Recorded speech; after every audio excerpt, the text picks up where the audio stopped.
Our guest today is the Director of the Department of Employment Security in Illinois. He served in the General Assembly for 10 years from West Central Illinois. Our guest today also served as president of the Illinois Business Roundtable, an association of corporate business leaders. He earned his bachelor's degree in history from Northwestern University.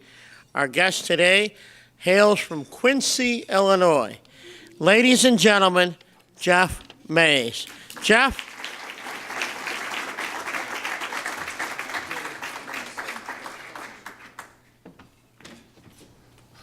What a pleasure to be here and see so many friends from so many years of work and endeavor here.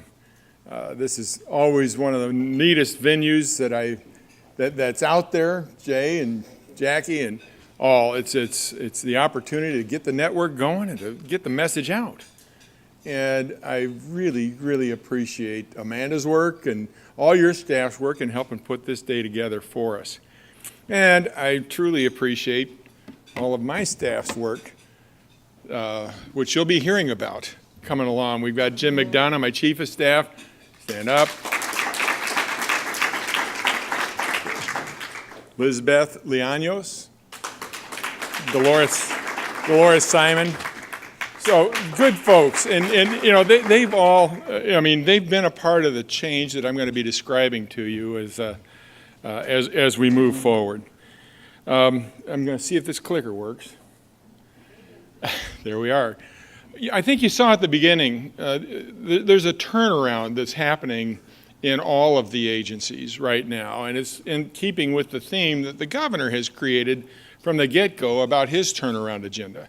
Now, when you're talking about turnaround, you've got the titanic battle that's going on right now between the governor and the legislature and so on, and those are the kinds of things that really do make headlines. Those are the kinds of things when you bring those folks in, the room is packed because everybody knows something about it and they've got a feeling, they've got a sentiment about it, and so on.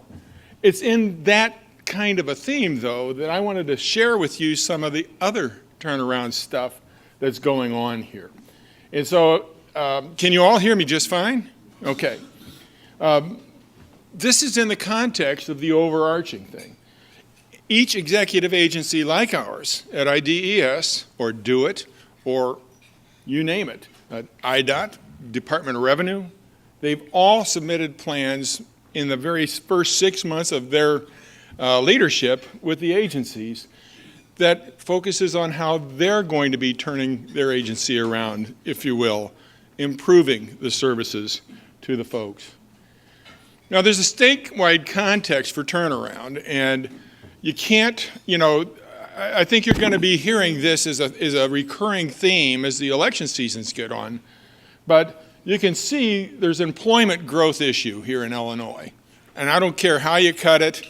You know, some people can frame it nice by picking this month and doing the 2 years from there. They can make it look better, but the bottom line is, and this is just off of the most recent data that we've had from July of earlier this summer, going back, you can see here's the growth rate for the state of Illinois, 0.51% from 15 to 16 and 0.34% from 15 to 17. Chicago Metro, which is the economic engine of the state, okay?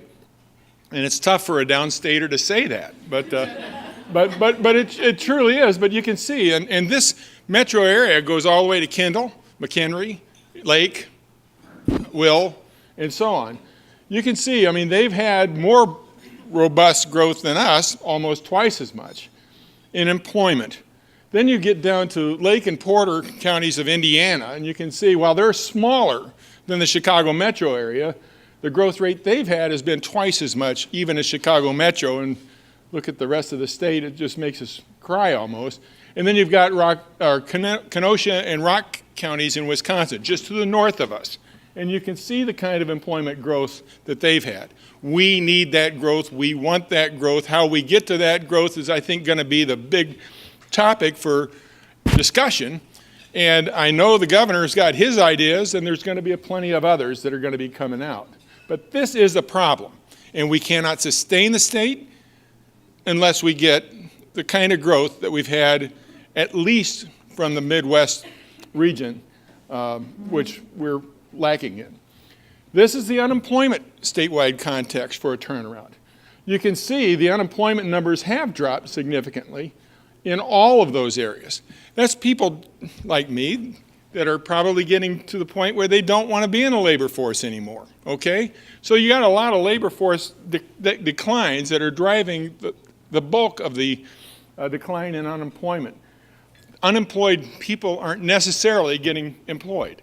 That's the point of this slide. And the more that we can make those kinds of connections and get guys my age to stick around a little bit longer, I think the better it's going to be. But in any case, the unemployed is another part of the statewide context. And this is a pretty busy slide, but it basically shows you, what you saw there is what's past. These are projections that we've put together in my agency, our agency, that basically shows what has been in the blue in terms of the unemployment rate, and then our projections going forward for the next 4 to 8 quarters, or actually 4 years there. You can see it's going to be pretty much the same if we keep it in the same, if there's not something that shakes it up a little bit. Okay, we're suggesting there'll be about 5.3% for the next 4 years. That's not good. I mean, we're 9 years into a recovery. It should be better than that. So that's the statewide context. What I want to go now to is an agency context. They know, people, if they know about our agency, they generally know, we are the unemployment agency. We manage and administer for the U.S. Department of Labor the unemployment insurance program. Make sure that people are getting the right amount, getting it in a timely manner, that people aren't playing and gaming the systems. So we administer the unemployment trust fund. That's everybody, if they know about our agency, would say that's what we do. But we also provide employment services to both the employer and the claimants, the job seekers. We also provide labor market information, like you saw in the previous 3 slides, which give you the context for what the economic health is of our state. And then something that people just don't connect. We administer the unemployment insurance tax system, which fuels the benefits that we push out the door. A further agency context, and this is just going to focus on the unemployment and the tax. When we were putting together our agenda for turnaround, it's about improving touches, okay? On the claimant side, we have basically 6 million touches with unemployed people every year. And we do it through the original claims filing, we do it through their certifications, their recertifications, their adjudications, you name it. There's at least 6 million touches on the claimant side alone involving unemployment insurance. What we're going to be talking about today is the 2 million touches that we have with every employer in this state. There's 385,000 employers that are registered with our tax system. People don't know it, but 70,000 of those 385,000 file with us monthly. Everybody else files quarterly. So there's 1.2 million touches with that alone, with the quarterly filings, and then you've got the other 840,000 with the monthly touches. Those are very real and frustrating touches, or they have been for the employer community for a long, long time. So we want to improve our touches. That's what we're calling our turnaround. This is another agency context that people just don't quite connect. I show you the graph of the unemployment and how it's down right now. Well, your unemployment insurance taxes in Illinois have actually gone down, and people don't understand that. But you can see pretty starkly from 2012, which was before me, 9.45%, and they've gone down to 7.35% this past year, and they'll go down again, I assume, in November when we put those new rates out. So that's another thing. people don't understand that the tax rates in Illinois are not that uncompetitive as when it comes to the unemployment insurance taxes, and they're going the right way. One other context, and this is huge because I don't want anything I say to be a reflection like I'm trying to slam the past. This agency, which I have come to love, has gone through a lot of changes, and the people that are there have been buffeted by these changes.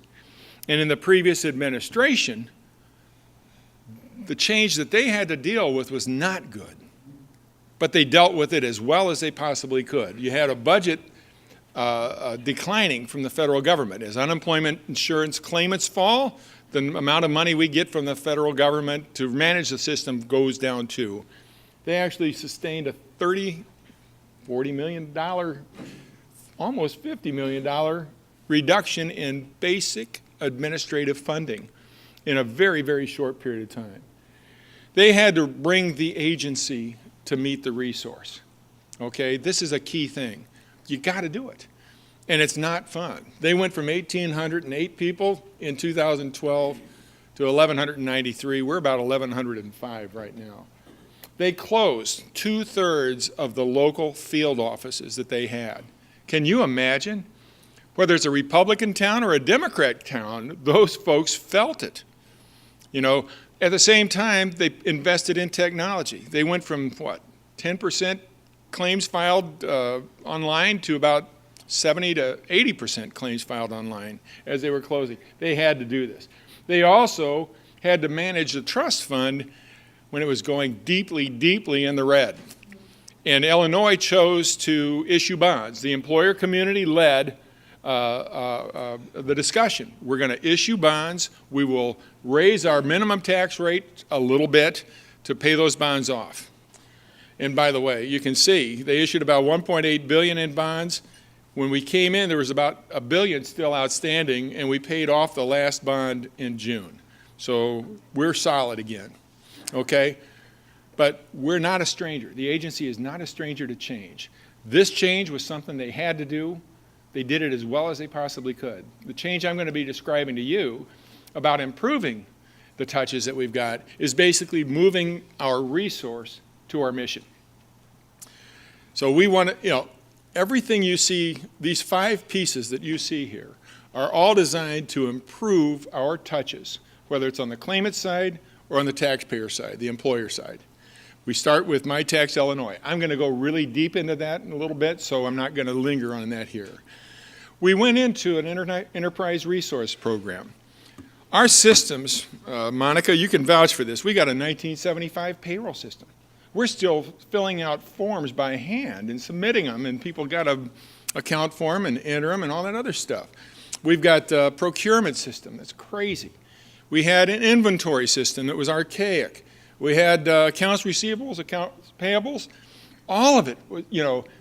When they were reducing the head counts because they had to in the previous administration, a lot of those back office things got slammed. The process couldn't be fixed because they didn't have the resource. They were just trying to stay up with what they got. But we decided we were going to raise our hand, and we were one of the first 4 pilot agencies in the state to sign on to the enterprise resource program that the governor was putting forth. The goal was put in a new system, retire all of these old legacy systems that you can't hardly even program anymore. Okay? We doubled down on the previous administration's investment in fraud.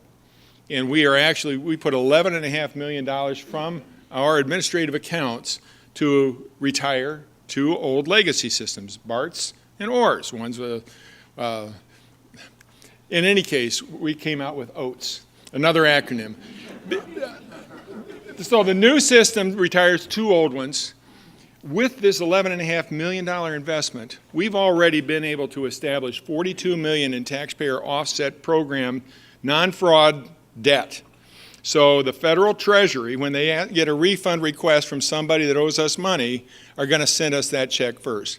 So $11.5 million spend, $42.5 million basically was established right out of the box last December as the first piece of this program to come in. just last week, the second big piece came in. We started actually doing the monthly reporting on wages, and we're cross-matching that against unemployment that is drawn. And anybody that knows the system is you cannot be drawing a wage and getting an unemployment insurance check at the same time. Just can't do it.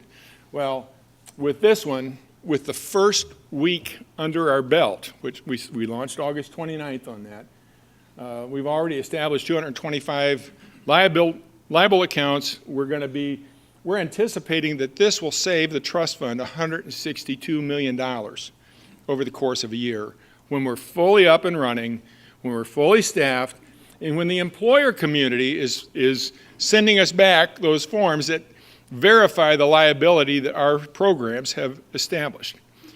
We can't auto-adjudicate these things. We have to establish that liability. So we're really going to be, after this tax thing I'm going to talk about is done, we're going to be really reaching out to the employer community on how to help us combat fraud. Because we're identifying it. We need their help before we can collect it. We've doubled down on the Reemployment Initiative. And we started that last July 1 with a simple thing. We simply required people that are drawing unemployment insurance to register for work. Now, everybody was really torn up about that and twisted up and worried about how that's going to be accepted out in the community. Well, you know, everybody's doing it. We're required by federal law to do it. And it really went off without a hitch. That does not mean it wasn't a huge lift for our technology folks in our agency and our service delivery folks. Smooth as can be, big lift. And that's probably saved, just that registration alone, at least $10 to $12 million for the trust fund every year. And then UI service improvement, within the next month, depending on when I get to do its certification, we're going to be able to recertify on your mobile phone if you're a claimant.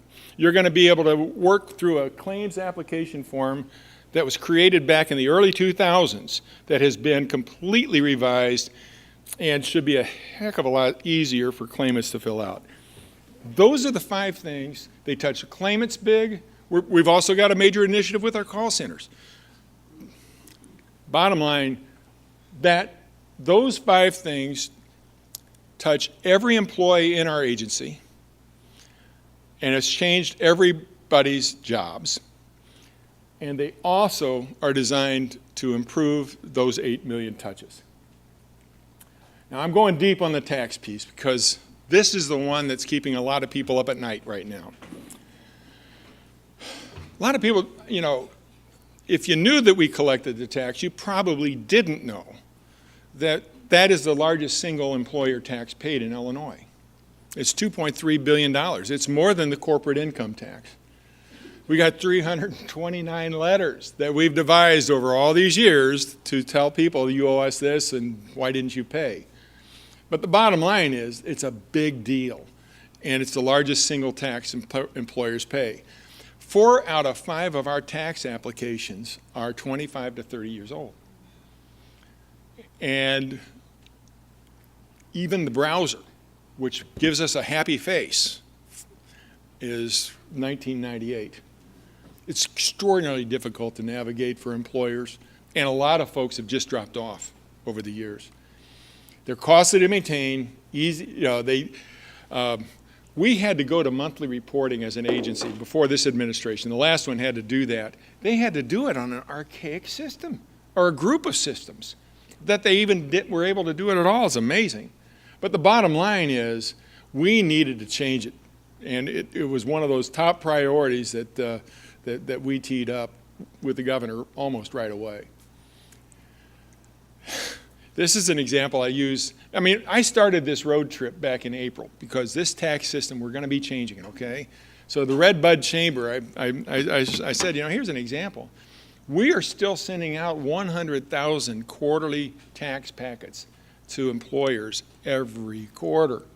Then we get 100,000 back if we're lucky, and a lot of those will have checks if we're lucky, and then we got to deal with all that. With a staff in revenue that went from 280 people in 2012 to 151 people today. Not happening. It could not possibly happen. So we had to come up with a better way. And we felt moving to a, tax collection is a big deal for us, but it doesn't have to be. There's another agency called the Illinois Department of Revenue that does a lot of tax collection. They actually collect 200 taxes. Their system was basically improved and updated back in 2008-9. And so and they also had an unemployment insurance module that they opted not to turn on back then because it was going to cost them money. So what we did, we went to DORs, got their system, Fast Enterprise, Gen Tax. Right now, it's got a lot of good buy-in from the employer community on all those other taxes. It's been in place for 10 years, so it's stable. It was a great base to build from. So we decided in April of 2015 to propose this to the governor. It was going to cost another $11.5 million, but leadership felt that it was something that needed to be done to improve those taxes, or the tax touches. We couldn't do it without doing something like this. So this partnership, and I'm telling you, it's a partnership. I've got 151 folks in my revenue department. They've got a whole bunch of other folks in there, and all of us have been pulling together to make this whole thing happen in a period of 14 months. We're going to have one-stop shop for every employer for registration. We're going to have additional modernization opportunities or other agencies. Because we upgraded revenues-based system when we did ours, there are other agencies that can come on, which is pretty exciting. And I don't know that I'm at liberty to even mention who those other agencies are, but there will be others that can come on now that we've done this. We can increase the compliance and fraud efforts. I mean, I know I've got a great fraud program as far as it goes, but I don't do IP addresses. I don't do bank accounts like I should. They do. So we're going to be able to benefit from their place. They'll be able to benefit from our programs. We will be improving the collections processes. I mean, already we've reconciled. We had 385,000 employer accounts in our agency for taxes. The Department of Revenue had 335,000. Big difference between the two. Why? Well, we've been going through a huge reconciliation process, but in the meantime, as a result of that, their records are great, our records are great, they're up to date, and we'll be able to, if somebody's paying us taxes but not Connie, or the Department of Revenue, they're going to be able to flag that, and vice versa.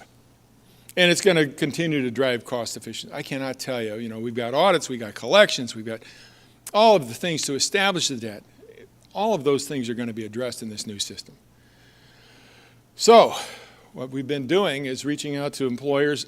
At the huddle this morning, I was talking to Algie Crivens, and he's one of the key players behind all of this transition from the revenue standpoint in our department. And he told me that every service bureau has been touched at least 10 times in the last month about this upcoming change. We sent them PIN numbers. We've telling them all this stuff. So we've been doing a very aggressive outreach on the internet, on the intranet. It's not just been our agency. It's been Do It. It's been Department of Revenue. It's been the whole group, because 385,000 employers are going to have a completely new experience effective Monday. So we've already ended the printing and mailing of the quarterly packets. We discontinued the current quarterly zero-wage telefiling system, which cost us money. We eliminated the credit card payment option. I mean, we had 5,000 of our 385,000 accounts that paid by credit card.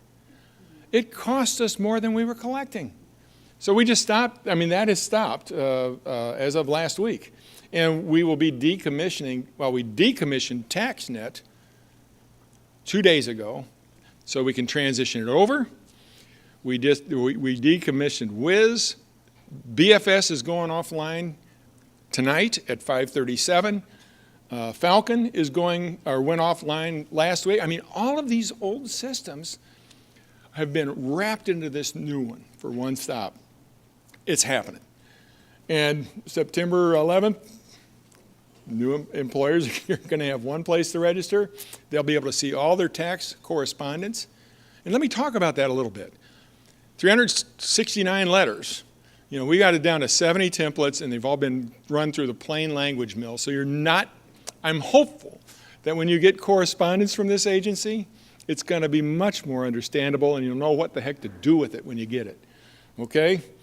You'll be able to get confirmation and reports of payments and things like that, waivers. And, you know, these are other things that you'll be able to do as an employer you just couldn't do on the old system. You can request refunds online, submit tax appeals electronically, set up deferred payments plan, power of attorneys, report zero wages. View your rates, what makes up those rates.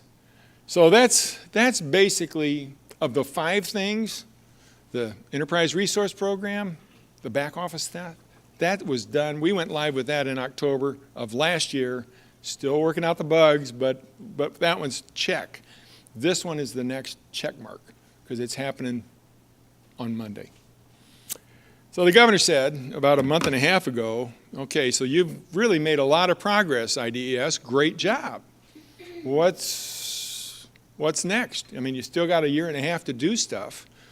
And so we put together these 3 next lifts for our agency, because basically all 5 of those, through awesome work by a lot of folks,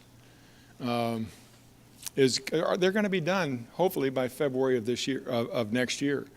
So these are the next 3 that we're teeing up, and we want to have them done by December of 2018. We're going even deeper on the Reemployment Initiative. I mean, I got UPS telling me they need 2,000 jobs in Rockford. I've got employers all over the state saying, we're dying on the vine here, help us out. We've got to do better there, and we're going deeper over the course of the next year, and we've got several specific things that we're going to be rolling out. The very last piece of the technology packages that we really need to work on is to move the benefit charging system, to modernize that and put it into the benefit information system. And when we do that, we will have a fully integrated tax system and benefit system, and one of the most modern in the country. So that's all going to happen over the course of the next 3 or 4 quarters. And then these workforce outcomes pieces, I mean, it's not just getting people to go to work, it's getting them with the right skills. And how are we doing as a state in preparing our kids for the jobs today and 10 years from now? With the workforce, you know, what we've done, I get these wage records every quarter, 6 million of them. And we've got them going back to at least 1999. We've been able to link those up in a partnership with ISAC and the Board of Higher Education, the Community College Board, and now the State Board of Education. We've been able to link those to completers in each of those systems. So if you want to know how a Western Illinois history major compares to a Northwestern Illinois history major in terms of the starting wage, the wage growth 4 years out, the employment job, the job you get initially and the job you migrate to over 4 or 5 years, we've got that kind of data, and it's going to shake it up. It's going to shake it up big time. Community colleges are going to be able to say, these are the programs that we do very well as evidenced by. And it's not going to be all these inputs. It's going to be how their completers are doing in the workforce. And they're going to be able to compare their stuff to the other guy. More importantly, the parents and the kids are going to be able to do that same thing. That's what this little workforce outcomes thing is. And we're going to be sharing it with the governor. We've already done the Board of Higher Education. We've done the Community College Board as pilots. We're going to be sharing with the governor next month the broader scene. So it's all good stuff. And the whole point is, and this, more information about the point of all this change that I'm talking to you about in my agency, in our agency, in the state's agency for employment security. That's a proxy for all the stuff that's been going on that's great in all of those other agencies, because they each had to submit plans, and I don't know that they were all that much different from mine in terms of the stretch those agencies were required to make. So it's happening. It's not a room filler, it's not a headline getter, but you know what? I want you to take heart. This is what at least But for this old guy's probably last job, this has just been one of the most rewarding times in my life. Getting to work with people at all levels of the agency and seeing them catch fire. Seeing them say, I wish we could have done this sooner. You know, when I walked through, I left a couple weeks ago, about 9 o'clock one night, and our office is right down here in the old Carson Perry Scott. Oh, you had a quarter of the revenue staff still there. These are union and non-union. These are folks that do collections, do audits, do file maintenance. And they're there just trying to make sure this goes off as smooth as that registration did last year with the job seeker. These folks have been killing themselves. At the huddle this morning that we went to, which is the final huddle before the final system is closed down tonight, one of the folks that's been in that room, middle tier, you know, not a leader, so to speak, but boy, what a job he's done. And he's led in his own way. He said, I don't think you understand the culture change that this project has brought to us. You know, we used to, if you wanted to get somebody to do something different, type it up and send it over, and we'll get back with you. 3 weeks, 4 weeks, whatever. He said, we are working together as a team like we have never worked before. And this is, you know, this has been the best, most needed thing we ever needed to do. Now that is for revenue. I get the same out of service delivery with all of the things we're trying to do to serve the claimants out in our local offices and online. I get the same from our back office folks, although we still have some major issues with that. Everybody, the change that we were able to do, the previous administration couldn't. They didn't have the resources. They had to make the agency fit the resource. But we've had the luxury and we've had the ability with the people that have signed on and that have gotten re-energized. We've been able to do some of this. And what we've done, Department of Financial Professional Regulations done, I was told they had 0 licenses online when they started, and now they got 80%. That's huge. I mean, what, 1.2 million license holders? Wow. Anyway, so I guess I should ask if there's any questions, and I hope you don't have any hardballs because I'm just a direct.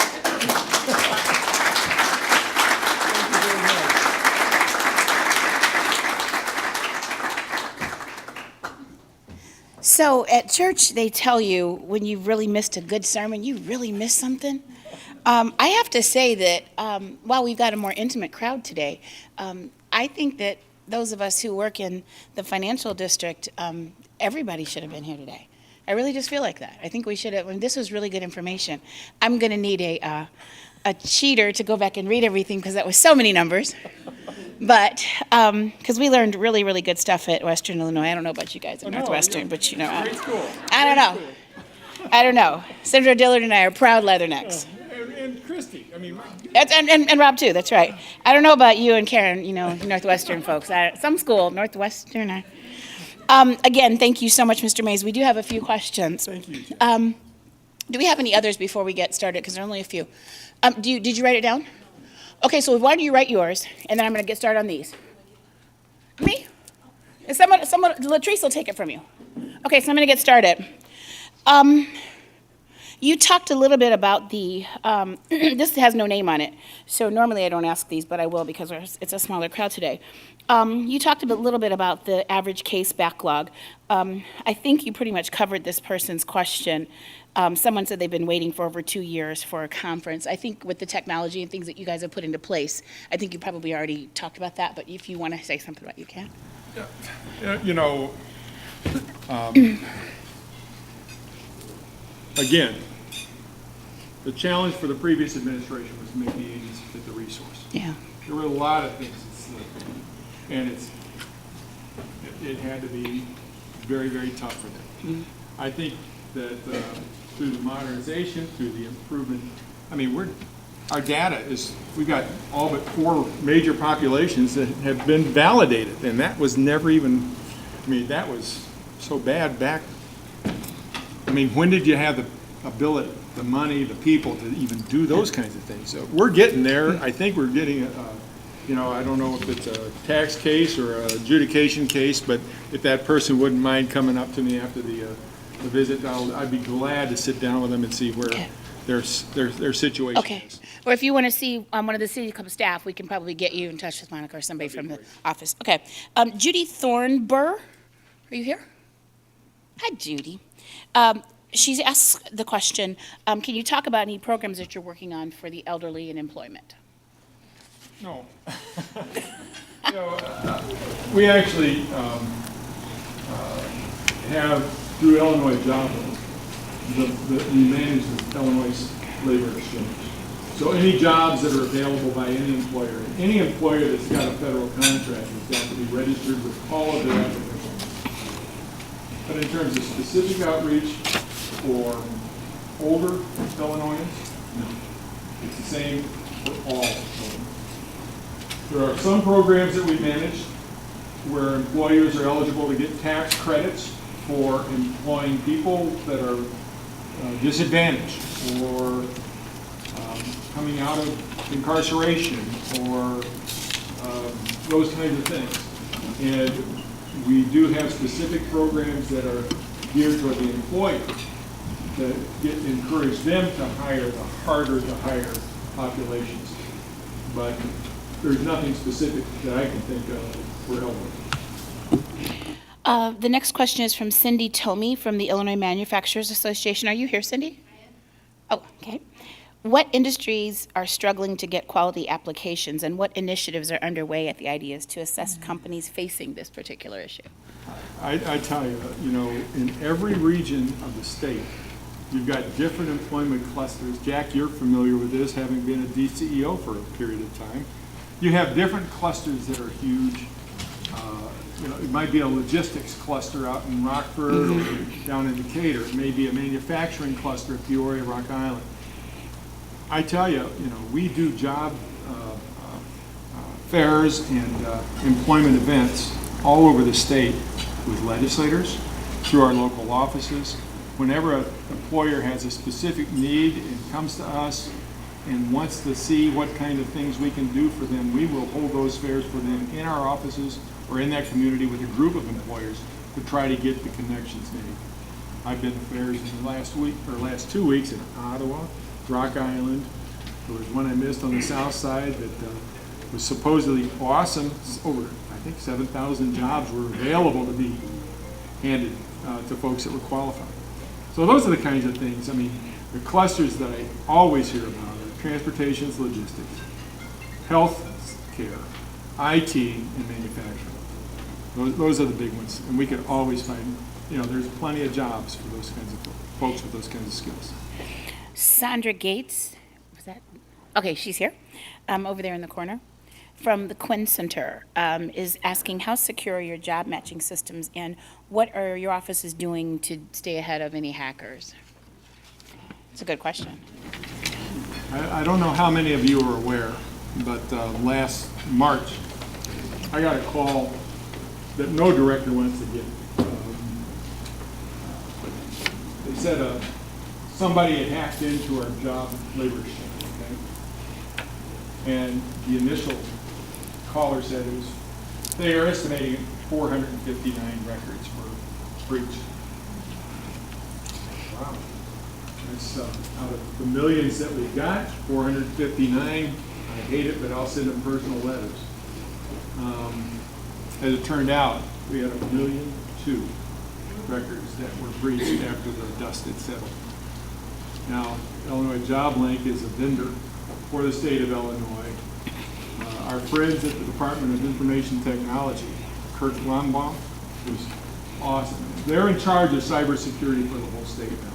That was never around before this agency and Do It brought it all together. We had a full response. It was very unfortunate that had happened, but to my knowledge, I think that's the only system that has been breached, and it was a vendor system. So we hope with the new security measures that we've got, it will never happen again. But that's how vulnerable this state is. I mean, that's how vulnerable And I can tell you, I feel we're much, much more secure having had the experience, which I hated, and then having really upgraded the kinds of response that you deserve as a state. So Wow. they're as secure as you can get. I think never secure enough when that first hack happens. Marcia Katz, okay. Governor State, what are you're retired from Governor State, is that correct? Okay. On the job training, what are you doing for someone who would like to sign up for that? Is there a program you can direct her to? Or? Illinois has gone through a whole reorganization of all of its agencies involved in reemployment. Our agency is focused on the initial, I'm unemployed, how do I get by the next week? And when people apply to us, we require them to register on the job exchange, and we also then do assessments with them. We call them into our offices if needed, and we try to link them up if training is needed, if they want to start a new career in a different cluster. We try to line them up with the community college board or the Department of Commerce and Economic Opportunity. They manage the actual training programs for the state of Illinois. This is a very similar question. Okay. Sorry. This is a very similar question from Andy Grabemeyer. Is Andy here? Okay, from Lumity. Very similar, but the final question. With WI being implemented and a budget finally passed, how can Illinois ensure that employers participate in designing training and education programs to meet our growing needs and our ever more quickly changing workforce? You know, I believe there's more engagement from the employer community and We just talked about that. the WIOA system, because all of the agencies, all the 4 core agencies, DHS, Department of Human Services, ours, Department of Commerce and Economic Opportunity, and the Community College Board, all of them are finally really pulling together. So I believe there's a lot more concerted and outreach to the employer community than there's ever been, and I think it's going to be much, much more effective as we go. We've got Karen Norrington-Reeves right here with the Cook Partnership. I mean, that's where the rubber meets the road on those kinds of things. So we've got those kinds of partnerships all over the state. I've got 26 of them. And they know the communities, they know what the needs are, and I think that if our agency can't assist, their agency sure as heck can. And they happen to be our partners. Isn't that nice? I'm biased, but I think Karen's a great partner, so. There you go. I think we probably could sit down and have a round table with Mr. Mays for the next hour, but I'm assuming everybody probably needs to get back to work. Or at least we're supposed to, right? We're not done yet. We're not done yet.